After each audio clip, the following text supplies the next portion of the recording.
Dobrodošli u webinar Zelena i digitalna provedba Nacionalnog plana oporavka i otpornosti s fokusom na graditeljski segment u turističkom sektoru. Klimatske promjene postale su globalni izazov čovječanstva. Svjedočimo im svakodnevno bez obzira na geografski položaj, a njihove posljedice osjećamo u gotovo svim aspektima života. Svjedočimo brzo rastućoj cijeni energenata i resursa, ali i razvoju sve naprednijih zelenih usluga, tehnologija i proizvoda. Stoga je rastuća briga za okoliš i prirodne resurse postala imperativ, što zahtijeva održiviji i zeleniji pristup svemu što radimo.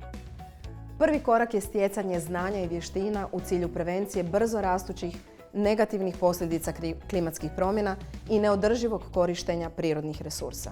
Republika Hrvatska u okviru svojeg nacionalnog plana oporavka i otpornosti predstavila je usmjerenje ka održivom razvoju i digitalizaciji, a turizam kao jedna od najvažnijih grana našeg gospodarstva definirana je kao jedan od njegovih prioriteta.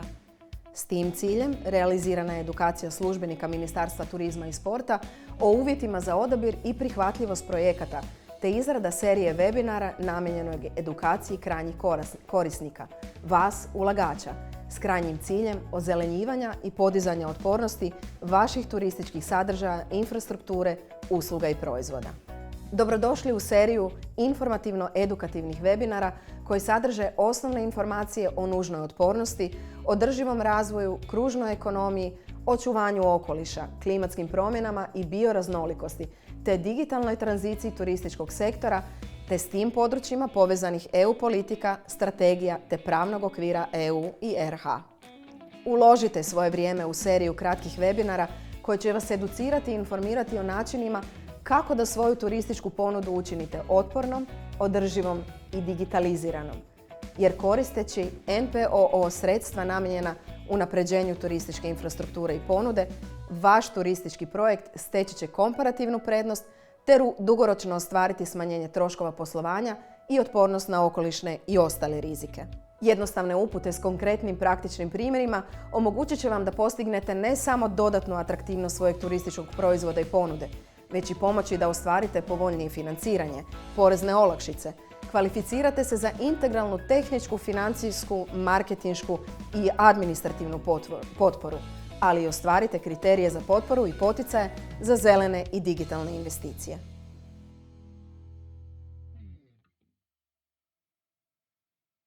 Dobar dan, moje ime je Snježana Turalija i danas ću vam govoriti o certificiranju u turizmu. Slijedom teme koju sam navela, govorit ćemo o EU Ecolabelu, o EMAS-u, o ISO sustavima upravljanja, o zelenoj javnoj nabavi, o ostalim certifikatima u turizmu, zatim o međunarodnim sustavima za certificiranje zgrada i prostora, to su LEED, BREEAM i DGNB.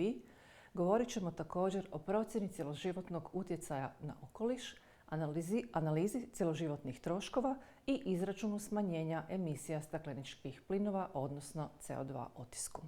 Svi znamo da su klimatske promjene nešto što uzrokuje značajne posljedice u geološkom, ekonomskom, demografskom i zdravstvenom sustavu diljem planeta Zemlje. Radi mogućnosti utjecaja na smanjenje negativnih posljedica, neophodno je sustave pratiti, analizirati te spriječiti daljnja negativna djelovanja. Zbog toga je u mnogim sektorima nastala potreba za upravljanjem i certifikacijom, odnosno standardizacijom, dugoročnim praćenjem sustava i važnih parametara, između ostalih i u turističkom sektoru, sa ciljem očuvanja okoliša i kvalitete života i rada ljudi. Upravljanje sustavima i certificiranje može se provoditi na više načina i ono u principu omogućuje povećanje kvalitete i vrijednosti proizvoda i usluga, osiguranje implementacije principa održivog razvoja, učinkovitije korištenje prirodnih resursa, zatim smanjenje inicijalnih i operativnih troškova kao i rizika, omogućuje standardizaciju te promociju i podizanje reputacije organizacije. Oba postupka, dakle i upravljanje sustavima i certificiranje, provodi se ili temelji se na nekoliko najčešćih principa. Oni su uglavnom dobrovoljni, postižu više standarde od zakonom propisanih, temelje se na transparentnosti i neovisnim procjenama, o velikom broju dionika ovise, odnosno veliki broj dionika je uključen i na kraju krajeva radi se o sinergijskom efektu. Postupci za upravljanje sustavima i certificiranje provode se kroz nekoliko osnovnih koraka. Kao prvo potrebno je odabrati shemu certificiranja kao i stručnjaka za provedbu postupka certificiranja. Zatim se odrađuje prijava ili registracija poslovnog procesa ili projekta kod tijela akreditiranog za certificiranje. Nakon toga dostavljaju se adekvatni dokumenti, odnosno kompletna dokumentacija sukladno zahtjevima certifikata. To su ponajprije dokazi, odnosno potvrde o ekološkoj, ekonomskoj, tehničkoj održivosti. Često su to fotografije, kopije ugovora i sl. Nakon toga se odrađuje procjena stupnja održivosti sukladno dostavljenoj dokumentaciji od strane evaluatora. Odluka o kvaliteti, to jest dodjela certifikata, različiti certifikati naravno imaju različito stupnjevanje vrijednosti, je jedan, rekli bismo, krajnji postupak u procesu certificiranja. Jednom dodijeljeni certifikat može se, sukladno pravilima pojedinog certifikacijskog tijela, podvrgnuti postupku recertifikacije, odnosno ponovnoj kontroli zadovoljenja kriterija, pri čemu se može ili ne mora produžiti valjanost certifikata. Dodatno, recertifikacija se ponekad provodi radi usklađenja sa novim zahtjevima u području održivosti. Brojne su koristi od uvođenja zelenih certifikata, pa spomenimo samo neke. Kao prvo, to je cjeloživotno planiranje i optimizacija, odnosno smanjenje troškova. Zatim, fokus na procese radi izbjegavanja troškovnih rizika, odnosno ublažavanje ili izbjegavanje rizika. Također, korist je kvalitativni menadžment kombiniran sa nezavisnim procjeniteljima, to jest certifikatorima. Dodatno, radi se o transparentnosti i kredibilnosti. Garantira se na neki način vjerodostojnost kod implementacije održivih principa tijekom cijelog postupka, ali i životnog vijeka projekta. Certifikat se na kraju krajeva koristi kao marketinški alat i može biti izuzetno dobar alat za podizanje imidža, odnosno brenda organizacije. Možemo reći da su koristi velike za krajnje korisnike, za pružatelje usluga u turizmu u ovom slučaju, jer oni dobivaju epitet zelenih organizacija, a mogu se koristiti recimo i zelenim certificiranjem. Zatim, koristi su velike za financijske ili investicijske grupacije koje financiraju projekte u turizmu, jer ako imamo certificiran projekt, govorimo o smanjenju rizika kod financiranja, a s druge strane financijska institucija ima neke zelene reference. I na kraju krajeva velike su koristi za široku zajednicu, uključivo ciljnu skupinu turista o kojima govorimo u ovim prezentacijama. Tu se radi o smanjenju potrošnje resursa, o održivijem okolišu, o povećanju kvalitete života općenito. Certifikacija je moguća za više sustava. Ponajprije se odnosi na proizvode, usluge i tehnologije. Zatim je moguće certificirati poslovne procese, strategije i sustave upravljanja. Također zgrade i izgrađeni okoliš i na kraju uštede emisija stakleničkih plinova. U turističkom sektoru certificiranje se može odnositi i na sljedeće.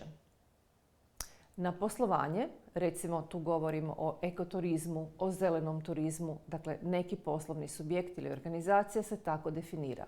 Zatim možemo certificirati destinaciju, to je ona upravljačka jedinica na kojoj se događa ponuda. Zašto ne bismo imali zelenu destinaciju? Zatim možemo certificirati smještajne kapacitete, tu mislimo na hotele, turistička naselja, resorte, kampove i sl. Također možemo certificirati mobilnost i tu mislimo na poslovna i privatna putovanja. I na kraju možemo certificirati recimo i turistički prijevoz. Kod turoperatora je to slučaj. Certificiranje može biti dodatno valorizirano kroz neke europske sustave i ovdje smo ga povezali sa Ecolabel indeksom. Više podataka možete naći na stranicama ecolabelindex.com, a to je u principu indeks ekoloških oznaka koji je najveći globalni imenik ekoloških oznaka, trenutno prati 455 ukupno ekoloških oznaka u 199 zemalja i 25 industrijskih sektora. To je u biti jedinstvena platforma koja prikuplja i strukturira podatke o ekološkim oznakama na globalnoj razini, povećavajući transparentnost i pomažući kupcima i prodavateljima da ih koriste učinkovitije.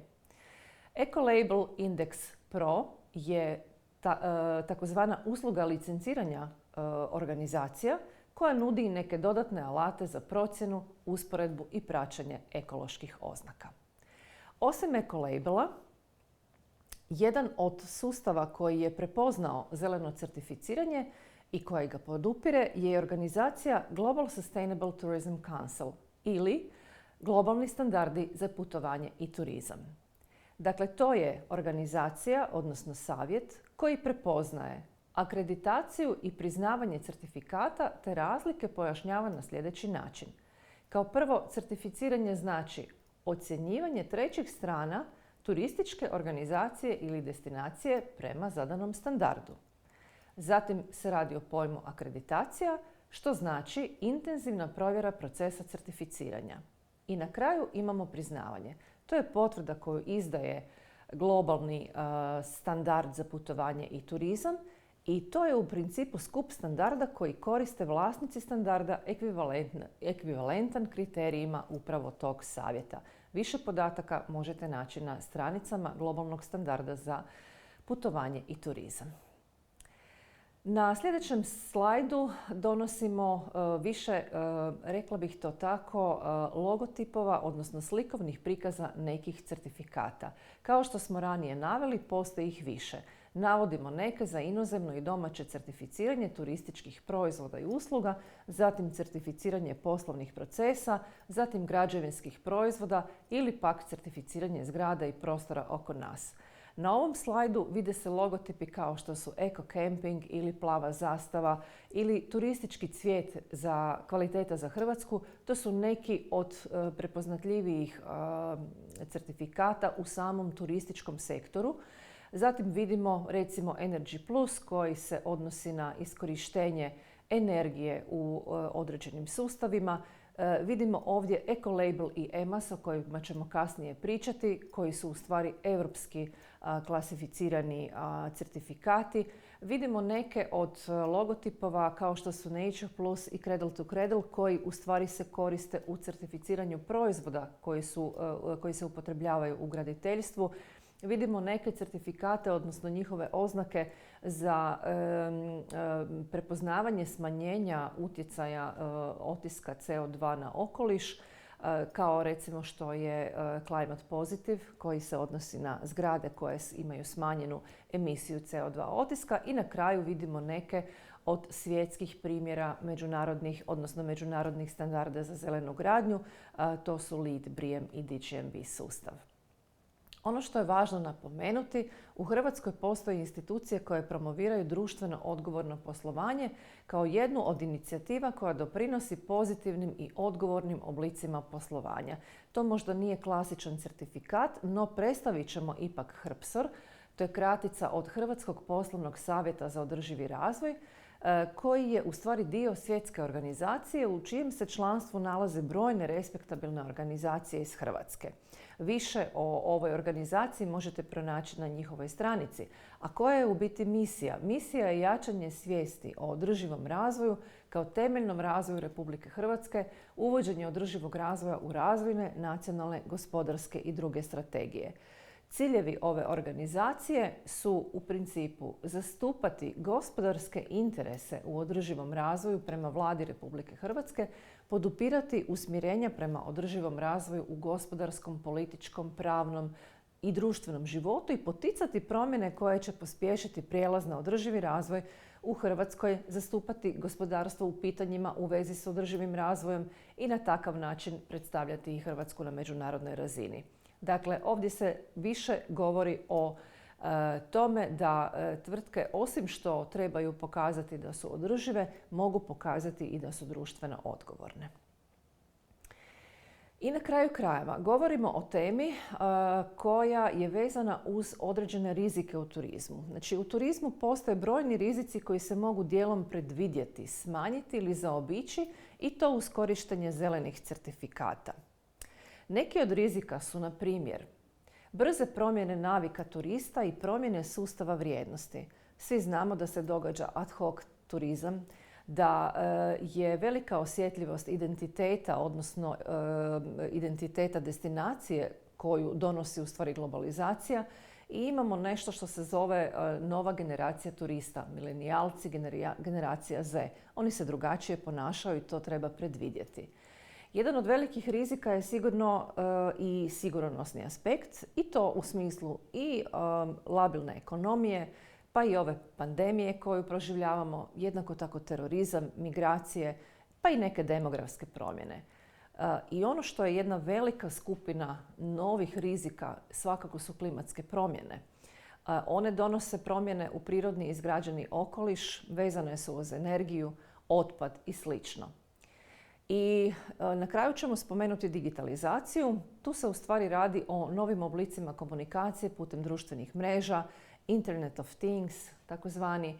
Radi se o pametnom turizmu, o pametnim smještajnim jedinicama, o e-mobilnosti i sličnim situacijama. Sve su to promjene koje uzrokuju naravno neke potrese u turističkom sektoru, zato ih je dobro predvidjeti, a upravo standardizacijom i korištenjem zelenih certifikata ostvaruje se potencijal smanjenja rizika u turističkom sektoru. I sada prelazimo na jednu drugu vrstu certificiranja koja je u stvari vezana uz Europsku uniju. Dakle, govorimo o EU Ecolabelu. EU Ecolabel je dobrovoljni ekološki znak Europske unije i program ekološke certifikacije koji potiče potrošače da promijene svoje potrošačke navike, koji čuva prirodne resurse za sljedeće generacije uz pametnije korištenje energije, koji također predstavlja oznaku ekološke izvrsnosti koja dokazuje da proizvodi i usluge zadovoljavaju visoke kriterije zaštite okoliša u odnosu na proizvode ili usluge iste skupine. Vrijedi, dakle, Ecolabel za proizvode i usluge i za njihovu distribuciju, potrošnju te upotrebu na tržištu Europske unije. Dakle, to su oni proizvodi koji u svom životnom ciklusu zadovoljavaju visoke ekološke standarde. I to se radi sa analizom cjeloživotnog utjecaja na okoliš, takozvani Life Cycle Assessment, LCA, i to od vađenja sirovina do proizvodnje, pakiranja, distribucije, odlaganja i recikliranja. Znači, prati se cijeli životni proces, odnosno tijek jednog proizvoda. Ecolabel sustav također pretpostavlja kružno gospodarstvo, potičući proizvođače da stvaraju manje otpada i manje CO2 otiska tijekom proizvodnog procesa ili tijekom uporabe tih istih proizvoda. Također, Ecolabel sustav potiče organizacije na razvoj proizvoda koji su izdržljiviji, koji su laki za popravak i za recikliranje na kraju njihove upotrebe. Postupak certificiranja po Ecolabel sustavu ide na način da se najprije odrađuje predcertificiranje, što bi značilo da svaki klijent, organizacija koja ga radi, mora najprije razumijevati Ecolabel oznaku. Zatim se kontaktira akreditirano tijelo za certificiranje. Zatim se radi online registracija proizvoda ili usluge u Ecolabel katalogu. Na posljedku se radi testiranje proizvoda i usluga radi stvaranja dosjea proizvoda ili usluge i to rade uglavnom neovisna certifikacijska tijela. Za europski Ecolabel postoji zakonodavni okvir. Radi se u principu o uredbi 66/2010 te pravilniku o Ecolabelu. Mjerila koja se odnose na EU Ecolabel su vrlo široka i to su okolišni aspekti, sigurnost primjene proizvoda, funkcionalnost proizvoda, primjena alternativnih metoda u proizvodnji, zamjena tradicionalnih komponenti, odnosno kemikalija. Dakle, sve se to mjeri kod ovog certificiranja. U turističkom sektoru, prema EU Ecolabel oznaci, certificiraju se proizvodi iz područja takozvanog do it yourself, zatim ono što je važno za sve koji se bave turističkom djelatnošću i ugrađuju ove materijale u svoje projekte ili u svoje poslovne procese.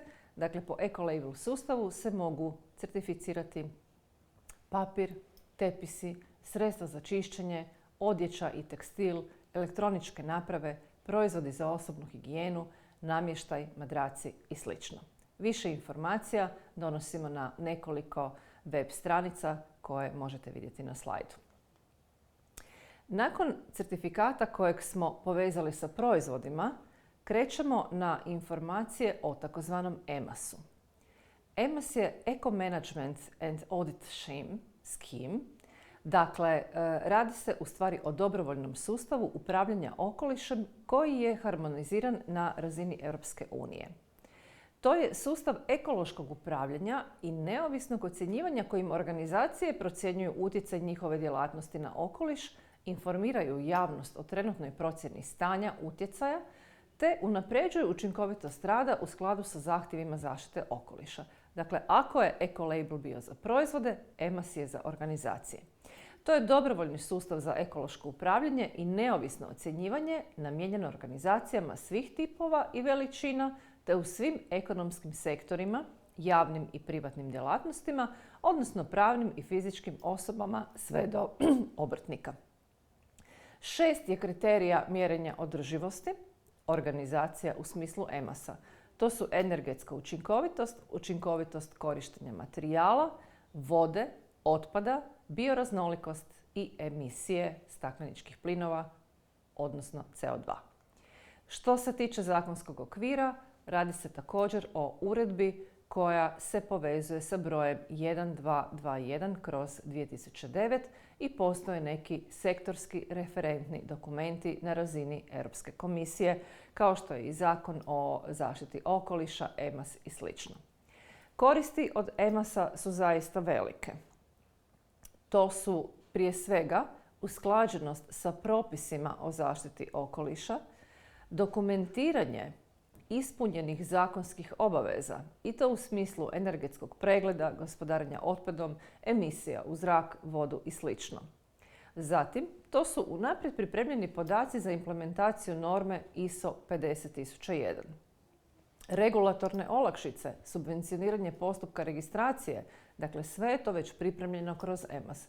Jednako tako, prilagođeno je principima zelene javne nabave. Ono što možete vidjeti na slajdu također je i šema koraka do registracije, pa za svakog onog tko želi znati više, upućujemo ga da pogleda upravo tu šemu. Spomenuli smo nekoliko puta ISO 14000, to je u stvari sustav upravljanja okolišem. Certifikat kojim se dokazuju standardi upravljanja okolišem za organizacije koje trebaju praktični alat za upravljanje odgovornošću prema okolišu bez obzira na veličinu, vrstu i prirodu rada neke organizacije. Postoji također zakonodavni okvir, više o svemu možete pronaći i na stranicama koje donosimo na slajdu. Zahtjevi ove norme prema organizacijama koje idu na certificiranje svog sustava upravljanja okolišem su sljedeći. Dakle, značajni aspekti okoliša, ciljevi i procesi kao što su politike zaštite okoliša, poboljšavanje učinaka na okoliš, odnosno zakonski i ostali zahtjevi u tom smislu, te kontinuitet postizanja ciljeva zaštite okoliša. Sve organizacije koje se spremaju za certificiranje prema ISO standardu u smislu upravljanja okolišem moraju odraditi sljedeće. Odrediti unutrašnje i vanjske aspekte važne za poslovanje, razvoj i upravljanje okolišem.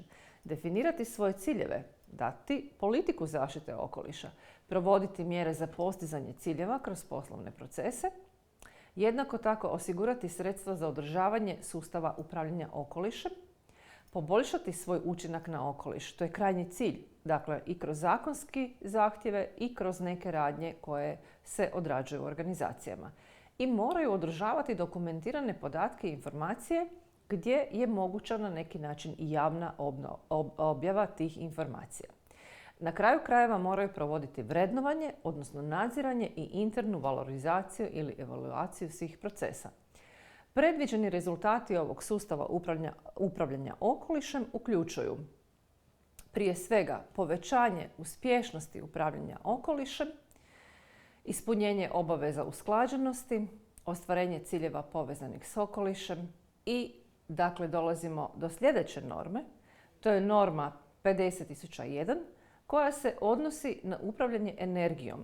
I to je potreba da bi se omogućilo organizacijama da uspostave sustave i procese potrebne za trajno poboljšavanje uspješnosti upravljanja energijom, koji proces u stvari uključuje energetsku učinkovitost, upotrebu energije i potrošnju te iste energije, odnosno njeno smanjenje.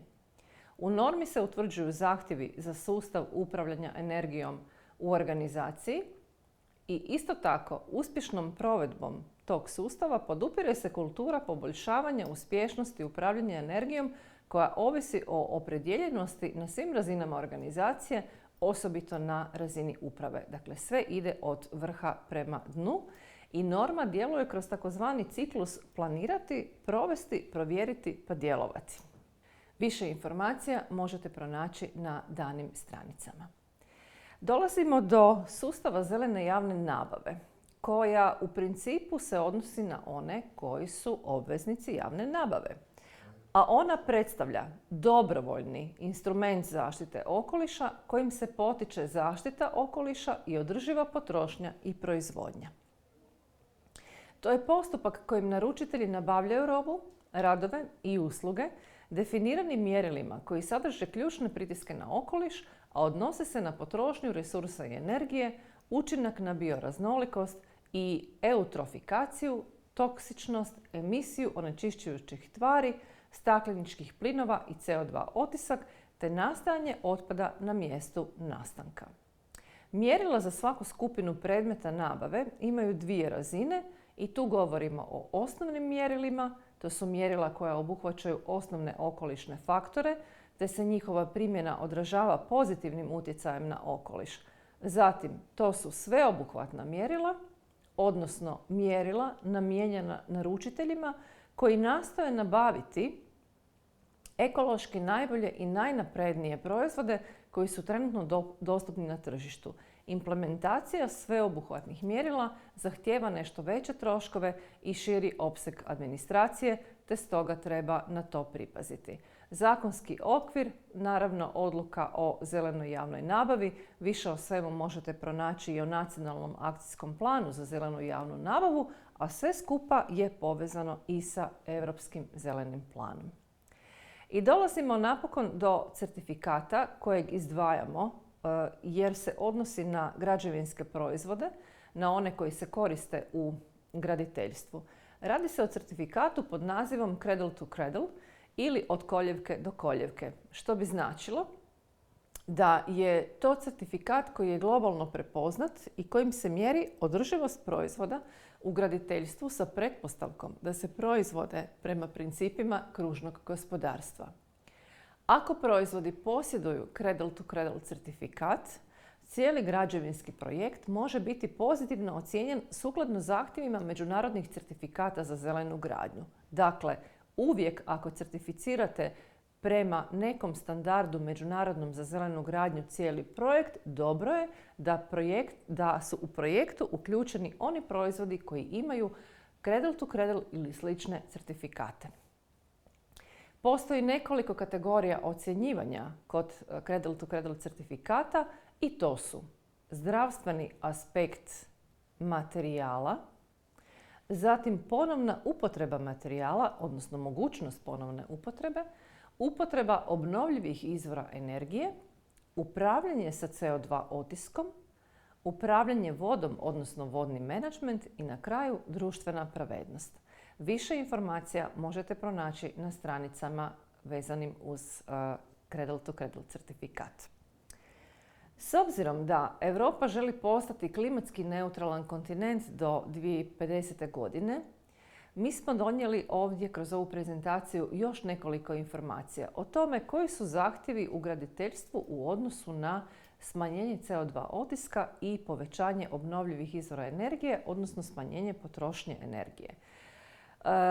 Tijekom procesa do 2020. godine bilo je neophodno povećati udio obnovljivih izvora energije za 20%, povećati energetsku učinkovitost u istom postotku i smanjiti emisije stakleničkih plinova u istom postotku u odnosu na razinu iz 1990. godine. No kao što smo rekli, već ciljevi do 2030. godine su takvi da je potrebno imati minimalno 32% više udjela obnovljivih izvora energije, minimalno 32,5% povećati energetsku učinkovitost i isto tako smanjiti emisije stakleničkih plinova za gotovo 55%. Ali također, rekli smo, Europa želi biti klimatski neutralan kontinent do 2050. što stavlja još veće zahtjeve pred sve članice Europske unije, pa tako to znači da recimo samo stakleničke plinove, odnosno njihove emisije, moramo smanjiti za 85 do 90% u odnosu na godinu koju smo mjerili, a rekli smo da je to 1990. godina. U samom zgradarstvu energetska učinkovitost je primarni cilj i zakonske regulative u graditeljstvu su vrlo stroge. Dakle, iz često jednog vrlo banalnog razloga, a to je što su zgrade u principu odgovorne za najveći dio ispuštanja stakleničkih plinova. Vidjeli smo malo prije koliko ga moramo smanjiti. Jednako tako, od članica Europske unije očekuje se transformacija cjelokupnog, odnosno postojećeg fonda stambenih i nestambenih zgrada, javnih ili privatnih, u energetski visoko učinkovite zgrade i dekarboniziran fond zgrada do 2050. godine. Dakle, to se sve mora postići sa dugoročnim strategijama obnove postojećih zgrada i potrebno je ostvariti izuzetan napredak u pretvorbi postojećih zgrada u zgrade gotovo nulte energije. NZEB, Nearly Zero Buildings, su zgrade koje su veliki potencijal za značajno smanjenje energetske potrošnje i istovremeno povećanje korištenja obnovljivih izvora energije i k tome zaštite okoliša. Više o svemu može se doznati iz EU direktive koja je donesena još 2018. godine i dogodila se i njezina transpozicija na hrvatsku regulativu. I u tim direktivama stoji da svaka država članica može upotrijebiti svoju dugoročnu strategiju obnove zgrada kako bi se pozabavila vatrogasnom sigurnošću i rizicima povezanim sa intenzivnim seizmičkim aktivnostima koje utječu na obnovu, energetske učinkovitosti i vijek trajanja zgrada. Dakle, nije više dovoljno raditi samo na energetskoj učinkovitosti, mora se uključiti zaštita od požara i zaštita od potresa. Dakle, države članice će poticati u odnosu na zgrade u kojima se vrši velika obnova alternativne sustave visoke učinkovitosti ukoliko je to tehnički, funkcionalno i ekonomski izvedivo i bavit će se pitanjima zdravih unutarnjih klimatskih uvjeta, sigurnosti od požara i rizika povezanih sa intenzivnom seizmičkom aktivnošću.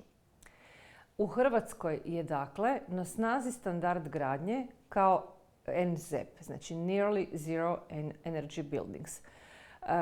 Definicija NZEB-a je na neki način povezana sa povećanjem postotka obnovljivih izvora energije u samom energetskom sustavu neke zgrade.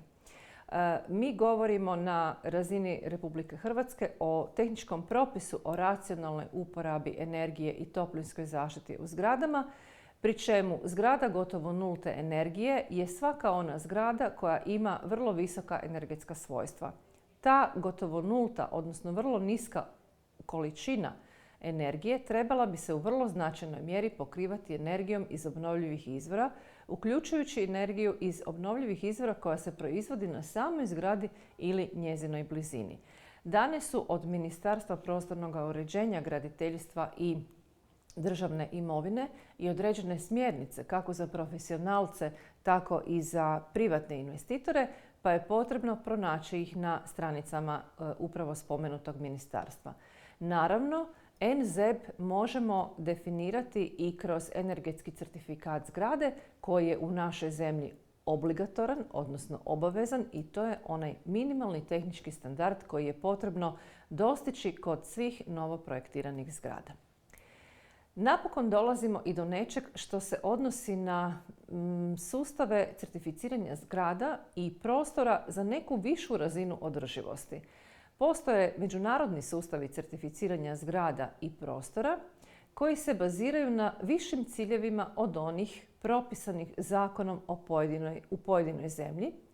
Oni su prilagođeni UN-ovim ciljevima održivosti, globalnim smjernicama za borbu protiv klimatskih promjena, kao što je to Pariški sporazum, te naravno europskim direktivama za zaštitu okoliša i prirode. Oni su dobrovoljni sustav dokazivanja održivosti. Certificiranje zgrada i izgrađenog okoliša u biti je započelo prvenstveno kako bi se omogućilo mjerenje učinka zgrada na ljude i okoliš sa fokusom na održivost. I to prema holističkim principima. U nekoliko područja koja možemo navesti: sociokulturološko područje, ekološko područje, ekonomsko, tehničko, procesno i lokacijsko. Neki od najpoznatijih certifikata međunarodnih za mjerenje održivosti zelenih zgrada su LEED, BREEAM i DGNB. Više informacija o njima možete pronaći na stranicama Svjetskog savjeta za zelenu gradnju. No, da se vratimo što su u stvari osnove održive i zelene gradnje, koja je na neki način nadstandard klasičnoj gradnji. Zelena i održiva gradnja temelji se na procjeni cjeloživotnog utjecaja projekata, odnosno zgrada, na okoliš. Life cycle assessment, kojeg smo već spominjali. Sve evaluacije uzimaju u obzir cjeloživotni vijek projekta. I na kraju krajeva neophodan je taj holistički pristup. Jednaka pozornost daje se svim važnim faktorima održivosti. Dakle, prije svega okolišu, te ekonomskim i sociokulturološkim faktorima. Više informacija o osnovama održive i zelene gradnje možete pronaći na stranicama Hrvatskog savjeta za zelenu gradnju. Ono što također možemo izdvojiti kao prednosti održive i zelene gradnje su vrhunska kvaliteta i zdravi građevinski materijali. Dakle, kod zelene gradnje koriste se građevinski materijali koji značajno doprinose održivosti zgrada. Jednako tako, sustav certificiranja pridržava se najstrožih zahtjeva kvalitete građevinskog materijala. Potrebne su u svakom slučaju detaljne informacije o atributima i kvalitetama proizvoda za planiranje održivih zgrada i postoji nekoliko prepoznatljivih web stranica ili platformi gdje se može pronaći nekoliko ili odabir održivih građevinskih proizvoda. Ono što je definitivno velika prednost održive gradnje jest i kvaliteta projektiranja, odnosno ljepota i kvaliteta arhitekture i gotovog projekta. Pri tome mislimo da je neupitna kvaliteta dizajna i usklađenost sa lokacijom, koje igraju u stvari ključnu ulogu u smislu ljudi koji uživaju u zgradi i u njihovoj dugoročnoj upotrebi tih zgrada. Certificiranje također nudi jedan jedinstveni međunarodni sustav za ocjenjivanje kvalitete dizajna i BAO kulture takozvane, odnosno možemo povezati ovo certificiranje sa novim europskim Bauhausom. Naravno, preporuke tijekom faze planiranja su one koje doprinose da zgrada bude na kraju kvalitetnija. I isto tako, zgrade koje su certificirane imaju određenu dodanu vrijednost, pri čemu vlasnici zgrada ističu da su osigurali za svoje projekte smanjenje troškova operativnih unutar jedne godine za gotovo 8%. Ako su mjerili 5-godišnje razdoblje, smanjili su operativne troškove i do 14%, a ono što je jako važno znati, dakle oni koji su certificirali svoje zgrade povećali su vrijednost istih za gotovo 7%. Prelazimo na LEED. LEED je u stvari kratica od Leadership in Energy and Environmental Design, pri čemu se ocjenjuje održivost zgrada i naselja. LEED je razvijen 1993. godine od strane Američkog savjeta za zelenu gradnju. On se danas koristi ne samo u SAD-u, nego i u Europi, a možemo reći da je možda najpopularniji u Njemačkoj, Švedskoj, Finskoj, Španjolskoj i Italiji. LEED sustav ocjenjuje u svakom slučaju energetsku učinkovitost, učinkovitost korištenja vode, učinkovitost korištenja materijala, građevinskog materijala, odabir i upravljanje zemljištem, kvalitetu unutarnjeg prostora, izuzetno je orijentiran ka očuvanju okoliša. Certifikat se može dodijeliti postojećim, ali i novoizgrađenim zgradama.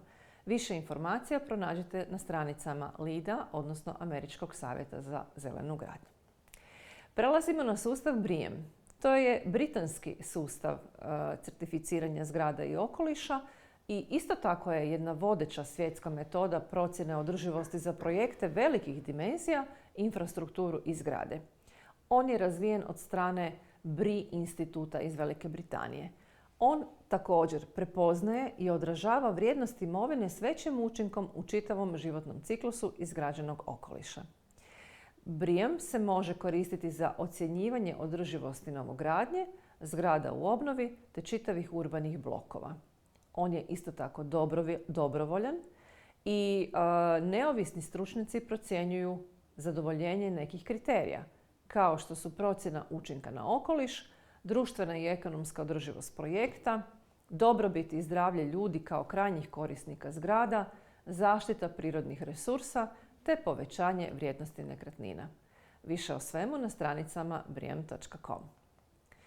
Nadalje, reći ćemo nešto više o Europskom certifikatu za zelenu gradnju, odnosno njemačkom certifikatu za zelenu gradnju pod nazivom DGNB. On osigurava kvalitetu tijekom cijelog životnog vijeka projekta. Također je usklađen sa Life Cycle Assessmentom, odnosno europskim EU taksonomijem i principima kružnog gospodarstva. DGNB izuzetno podržava inovativnost u zgradarstvu, te najviše od svih certifikata stavlja fokus na praćenje cjeloživotnih troškova. On je razvijen od strane DGNB-a iz Stuttgarta, Deutsche Gesellschaft für nachhaltiges Bauen, što je na neki način pandan Hrvatskom savjetu za zelenu gradnju.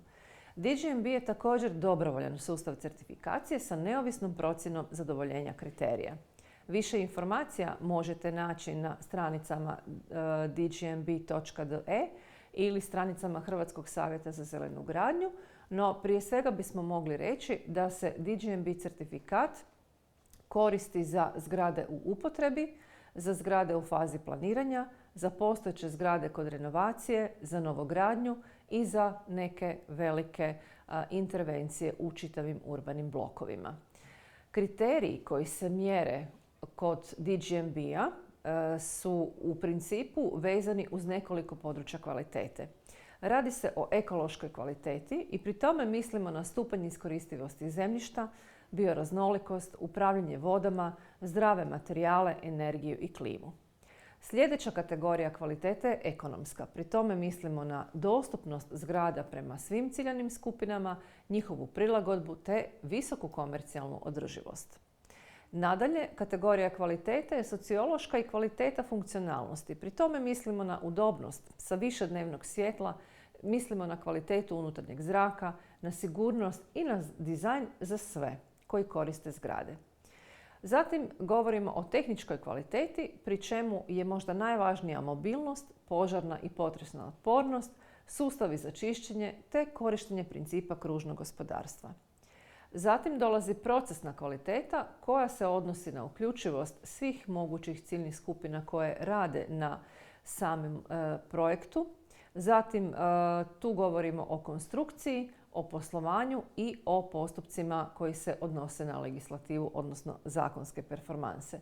I na kraju imamo lokacijsku kvalitetu koja se odnosi na usklađenje performansi zgrade sa okolišem. Pri tome mislimo na zgradu u odnosu na plavu, zelenu i sivu infrastrukturu koja je okružuje. Često smo spominjali kroz prezentaciju procjenu cjeloživotnog utjecaja na okoliš ili Life Cycle Assessment analizu.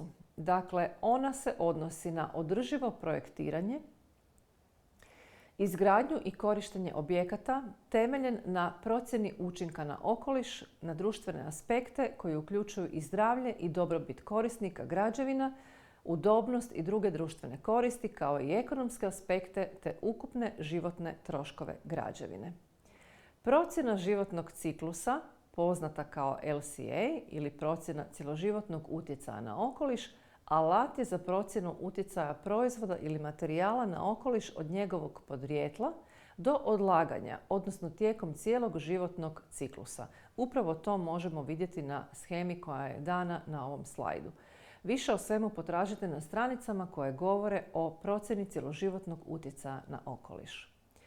Osim ove analize, često smo govorili u postupcima certificiranja prije ovog slajda o analizi cjeloživotnih troškova ili Life Cycle Cost Analysis.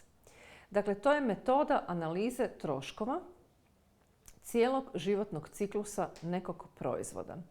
Svrha je procijeniti ukupne troškove projektnih alternativa i odabrati onaj dizajn koji osigurava da će objekt ostvariti najniže ukupne troškove vlasniku, odnosno investitoru, u skladu sa njegovom kvalitetom i funkcijom. U svakom slučaju, ovu analizu bi trebalo izvesti na samom početku procesa projektiranja, dok još uvijek postoji mogućnost da se dizajn doradi na takav način da bi se osiguralo smanjenje troškova životnog ciklusa. Na vizualizaciji na ovom slajdu možemo vidjeti da gotovo 50% svih troškova u cijelom životnom vijeku nekog projekta proizlazi iz njegove upotrebe i faze održavanja, a ostatak od 50% se može odnositi na fazu planiranja, projektiranja, izgradnje i kraj životnog ciklusa nekog projekta. Više o svemu također potražite na stranicama koje govore o Life Cycle Cost analizama. I dolazimo do jednog certifikata koji se odnosi na izračun smanjenja emisija stakleničkih plinova. Dakle, dajemo primjer za CO2 otisak. Naravno, klimatske promjene uzrokovane prekomjernim emisijama CO2 otiska problem su u svim gospodarskim sektorima, također i u turizmu. Da bi se dogodio koncept održivog razvoja turizma prema Svjetskoj turističkoj organizaciji i njihovim konceptima, podrazumijeva se upotreba prostora na takav način da turističke, socijalne i estetske razvojne potrebe mogu biti zadovoljene, a da se pri tome zadrži kulturna cjelovitost te funkcioniranje ekološkog sustava i bioraznolikosti. Dakle, i u turizmu, kao i svim ostalim gospodarskim granama, neophodno je smanjivati emisije CO2 otiska koje manje-više dolaze od korištenja fosilnih goriva.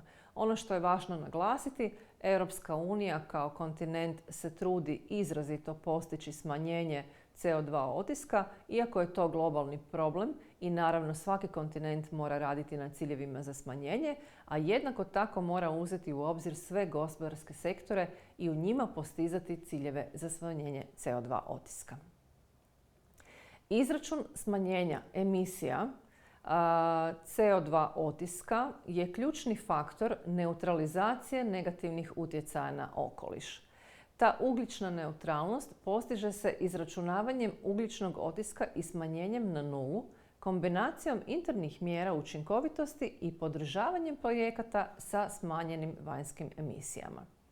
U svakom slučaju, 6 je osnovnih razloga za postizanje CO2 neutralnosti svake organizacije. To su, rekli smo, klimatske promjene, mogućnost smanjenja općih troškova, marketing, zelena javna nabava, globalno smanjenje potrošnje resursa, što je potrebno, dakle, prvenstveno kod korištenja fosilnih goriva, zakoni i regulative koje proizlaze još iz Kyoto protokola, te općenito smanjenje globalnih i lokalnih rizika kao što su prirodne katastrofe, promjene u ekonomiji, demografiji, pa i ova pandemija. 5 je načina za postizanje CO2 neutralnosti. Prije svega moramo mjeriti potrošnju energije, smanjivati potrošnju energije, povećavati potrošnju obnovljivih izvora energije, mjeriti CO2 emisije i na kraju krajeva o svemu što smo napravili komunicirati sa zajednicom, proizvođačima, potrošačima, zaposlenicima, lokalnom zajednicom, a u turističkom sektoru, kako onima koji su pružatelji turističkih usluga, tako i s onima koji su njihovi korisnici. Klimatske promjene